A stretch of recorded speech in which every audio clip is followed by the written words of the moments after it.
Chapter 9. The Lodi. The next few days passed for Juliana in a sea of work and black bread and green grog. She made a few desultory attempts at escape which always failed, just as Corian said they would. Every now and then she would slip her hand into her pocket and check to see if the curious handkerchief that he gave her was still there. It was. She also made a small effort at looking under straw beds and bowls for the white heart of stone, but gave herself up to quiet despair. There probably never was such a thing. She was stuck here, and nothing short of a minor miracle would free her from Striven's gates. One evening, after they had returned from the mines, Richard looked quite animated. "It's Lodi night tonight, it's Lodi night tonight, hey ho the dairy-o, it's Lodi night tonight," he chanted. He was always thinking of next things. She guessed by his manner that she was supposed to know what this meant. Right, lovely," she said, stalling for time. Richard privately thought that his new friend was a simpleton, and allowances needed to be made. But he liked this slow, strange girl, so he spoke patiently to her, as if she were a rather bright 3-year-old.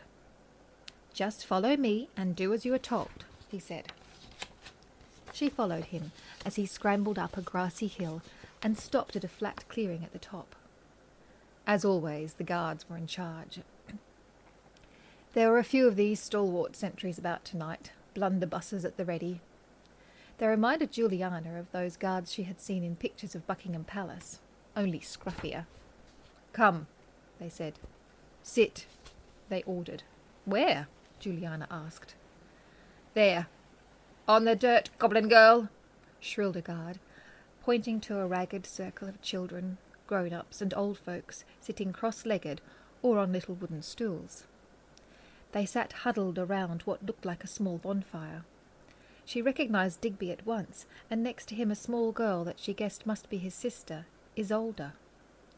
The little girl had the same blonde, curly hair and cherubic face. The dim flames flowered slowly up. Everyone shivered a little in the chill night air. She was not sure whether her own goose pimples were from the cold or from anticipation. The bonfire formed a sort of ring. In the centre of this ring of fire stood 2 wooden totems carved very crudely in the likeness of King and Queen Doubtfear. They had splotches of red and yellow painted on them, and were whittled so badly that they looked like 2 rough-hewn dolls. "What have I stepped into?" she thought. Not for the last time. "Now," said one of the under-secretaries, who seemed to be conducting the evening's proceedings. "Quiet, everyone. There, yes, settle yourselves sharply. Right," he said. Ahem. He cleared his throat, and addressed the gathering like a headmaster on speech night. "Dwellers of Striven, the time has come again to display our fidelity to our glorious monarchs and protectors of this happy and prosperous realm, their Majesties King and Queen Doubtfear. Therefore, it is also our great privilege and honour to surrender our humble bounty to the Lodi. We are assured by our noble sovereigns that the Lodi, in its mystical beneficence, will generously satisfy us all with nothing less than our heart's deepest longings. Never let it stray too far from your minds that the more you give to the Lodi, the more it will give to you," he said gravely. "What's a Lodi?" Juliana whispered to Richard, who was sitting next to her. "How can you not know what the Lodi is? It means love of dreams impossible," Richard hissed.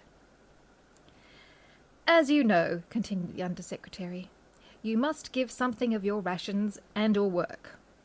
I see some of you have brought some black bread. Good. And I see a couple of green rocks from the mines. Excellent," he said. "This is beyond ridiculous," thought Juliana. "How can they not see that these 2 buffoons have fooled them?" "Richard," she whispered, "what happens if I don't sacrifice to the Lodi?" "Oh," he said with mock airiness, The king and queen get angry, and you get shortlisted for the yearly reckoning. And besides, he breathed reverently, I love the Lodi. Maybe it was the smoke, but Juliana thought she saw a wolfish, vulpine look steal over Richard's otherwise warm face. Yeah, you mean the one to the ravenous beast, she said doubtfully. She had heard some fractured fairy tale about a monster and something called the reckoning, but she did not believe any such thing existed. It was probably just another of their stupid lies they used to strangle these poor dolts into submission. Just to give those Doubtfear people a life of weird luxury, she thought angrily. An image of the skyscraper where her father worked as a stockbroker came unexpectedly to her mind. She realised with a twinge of regret that she had hardly missed him these last days. But with her dad it was always work, work, work. He was away from 7 in the morning until 8 at night, and sometimes he even worked on the weekend. Would he even notice she was gone? Would he care? I suppose we're no different. Maybe everyone puts what they value up high and surrenders precious things to it, she said distractedly. Shh, quiet, will you? It's beginning, Richard said. With a great sense of self-importance, the Undersecretary lifted up his arms. As the fire creaked and crackled into life, a hush fell over them. Pah! Dry ice and mirrors, Juliana thought cynically. "Oh, Mother and Father Doubtfear," he intoned loudly. "You alone are good and kind, and will grant us help in our very present trouble. You will give us sugar for our hearts. And so we, your obedient children, give these sacrifices and more to you. We give you our love." And in a unified monotone, almost as if they were in a trance, the collective then replied, "Yes." The flickering movement of light and fire glow cast restless shadows onto the sad faces staring blankly into the fire. As the flames leapt, their eyes became glazed and wide, unblinking. Never looking at each other, but only at the dark fire, they bowed their heads and did worship. Then the facilitator threw the bits of rock and bread and string into the fire, and they disintegrated in that tortured, curling way things do when consumed in intense heat. As everyone stared into the fire, Juliana stared too. She saw what she later described as a series of mesmerizing hallucinations. The fire was now ablaze with pictures. They looked as real and beautiful as the happiest day. They overshadowed everything. Richard, Digby, Isolde. Everyone's eyes were now lit with a strange, bright excitement. It was as if there never had been or ever would be anything but this fire and its visions. They sung their haunting siren call and held all who beheld them bound, quivering, powerless in their glowing embrace. Breathless and fascinated by these apparitions, the first thing Juliana noticed in the ring of fire was a red carpet. She was walking with easy confidence on the red carpet. She wore a gorgeous champagne-coloured gown, exquisite, expensive French perfume, shimmering diamonds and cascading hair.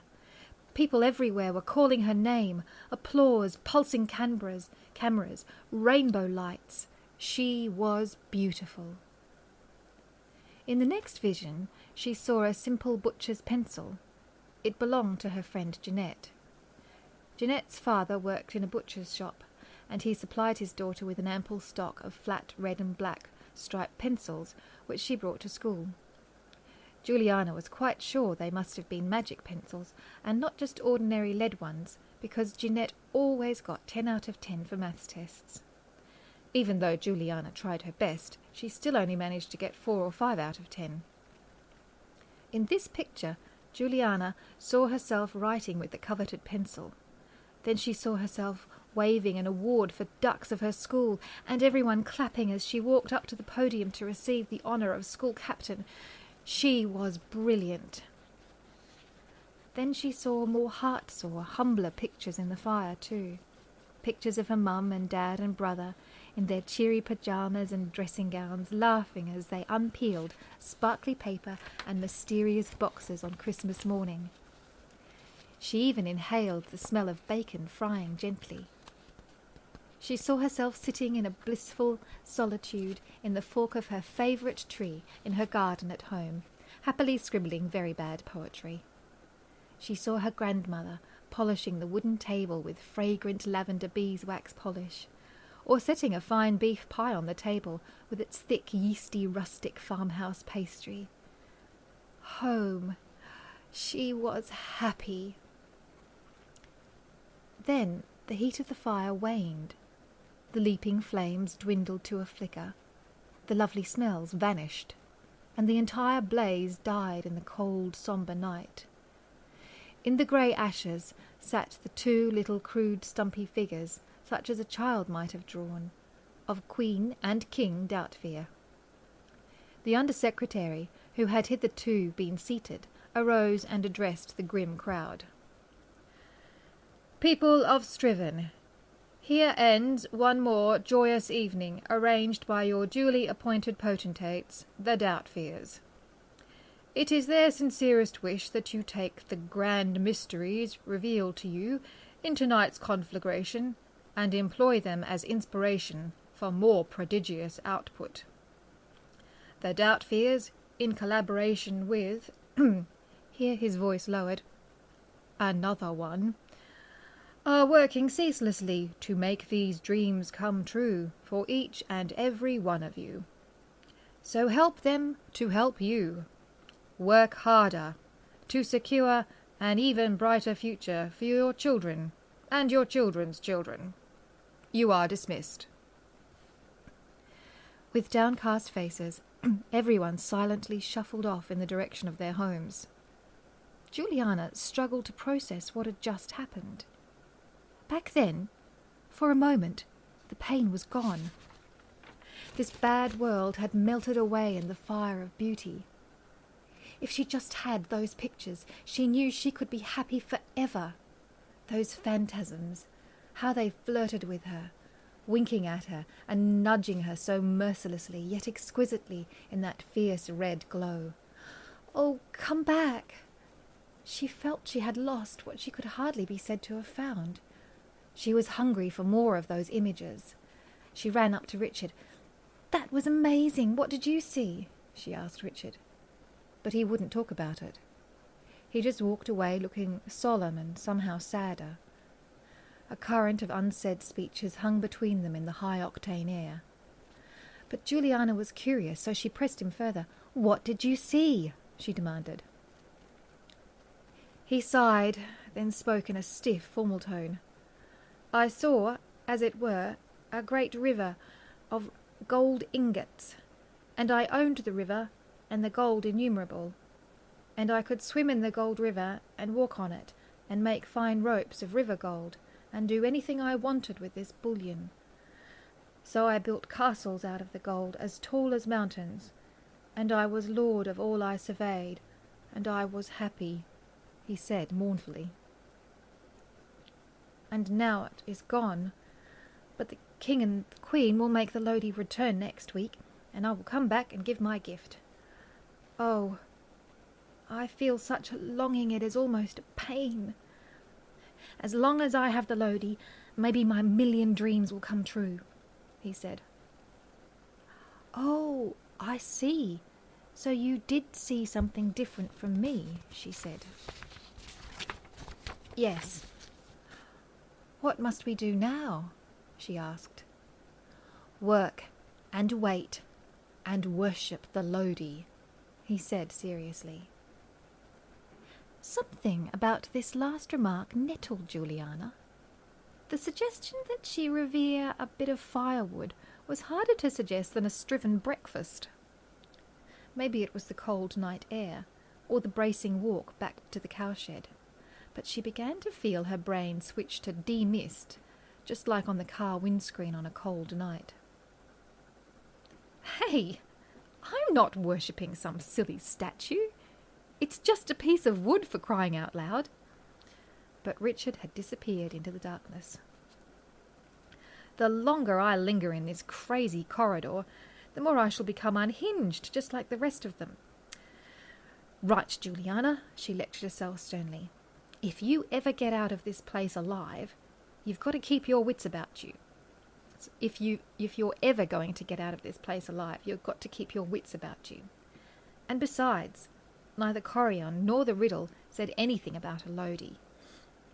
From that moment on, she firmly resolved to bypass Lodi night, reckoning or no reckoning. Still, she could not entirely shake the memory of those spellbinding visions. They hung about her like delicate tendrils of smoke which linger long after the birthday candles have been blown out. But something warned her that she dare not tarry in their whispering arms. She hurried back to the cowshed, where she settled down as comfortably as possible on her canvas pallet and slept till the morning.